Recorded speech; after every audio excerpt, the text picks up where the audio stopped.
Hey, Dr. Patel. Hey, Dr. Moore, how are you today? I'm doing great. How are you? Doing well. So, thanks for joining me to talk about food sensitivity testing. This is a Yeah. test we run hundreds and hundreds of. So, let's talk a little bit about it. Tell me what it is. Yeah. Food sensitivity tests, I also run quite a bit of it, is I usually explain it as a guide to which foods are bothering the immune system within the GI tract. Mhm. And the premise is let's capture that data and remove those foods from one's diet Right, temporarily, right? And right, these are not allergies, which we'll talk about the difference there, right? exactly. But it's a test to utilize to see which foods are bothering your GI and your systemic health.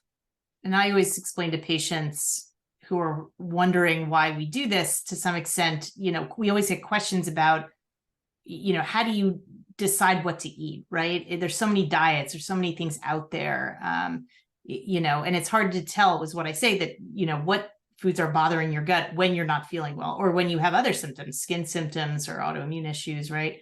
We can't really tell just based on symptoms. And so when we get a list of foods, it just cuts through the noise a little bit and helps us find a way to tailor the diet specifically. Exactly. So let me share my screen with you. So this is an example of one of the tests we do, right? So this is a patient of yours. So tell me what we're looking at. So the test itself, since we are telemed, we ship patients a kit that is a blood stick, finger stick. And so blood is a good kind of medium to see, hey, which foods are reaching the bloodstream. So, for example, the lab will take patients' blood and introduce it to all the foods that we test for and measure the reactivity. So, as you can see on this report, there's a +4, 3, and 2 on the left side. And so, in this patient, cow milk, dairy, gluten, and apple were their three largest foods that are causing most inflammation. Right. You see casein at +3. Casein is a component of dairy, same with whey at +2. And then you see a little bit of random foods of scallops, cranberry, and coffee. But that's the nature of food. It's like so random. You never know, hey, Yep. that scallops did bother me. So this is a nice little snapshot of the results there. One specific immune system. Yeah, let Mm-hmm. me share another shot of the second page of this. So, oops, that's the same one. Um, Here, we'll go to this. So here is page 2, and we really get into the nitty-gritty of the Yeah. foods. So here you can see all the foods that are tested on the report. And obviously we're not can't test every single food on the planet, but this is a lot of main food groups included here, and just a nice way to look at it. And oftentimes I will also say, hey, take a look at those light green bars. Those are +1 reactions, which are not reported on page 1, but you see on this page, whole wheat, grapefruit, orange, pomegranate, cabbage, etc., as +1 reactions. I usually tell the patient, hey, be aware of those foods, try to moderate those foods also in the next 1 to 3 months as we eliminate them from your diet, only because they are causing some level of inflammation. Right. And at the end of, whatever period of time we recommend, we say bring those foods back in. You're feeling better, so you're going to be able to really tell how a food affects you after you've eaten it once we get the lower the bar of inflammatory response. And I want to So, make a quick note. Uh, yes, this is not forever, um, exactly.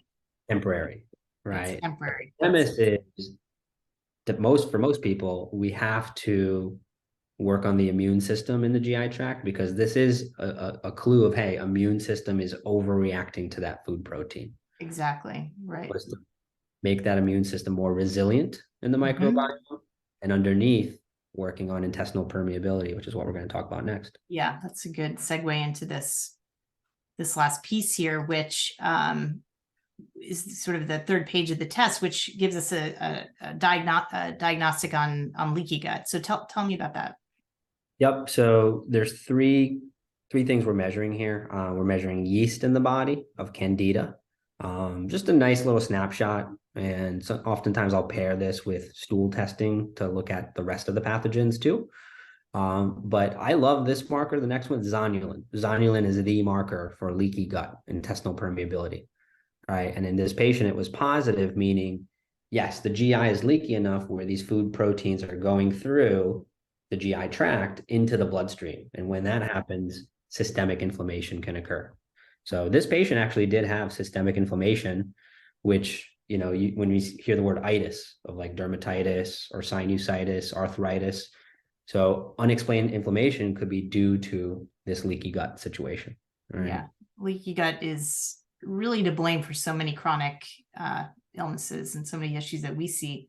But this is, as you said, this is the good news. We can heal the leaky gut. It's very healable. And so a lot of these food sensitivity markers go way down, open up the diet, and get back to normal eating, right? Normal life, not having to worry about all this. That's really the key and one of the reasons why we do this test. So the beautiful part about it too is like the GI can regenerate itself, yes, but we have a great natural toolkit to help with that. it's amazing.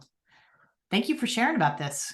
Yeah, I love to do it, and it's just fun to see progression of stuff. We have enough patients and case studies now to see good results using this kind of approach, right? Exactly. Yeah, it's really an essential tool. Mm-hmm. Thanks, Dr. Patel. You're welcome. Good to see you. Good to see you too.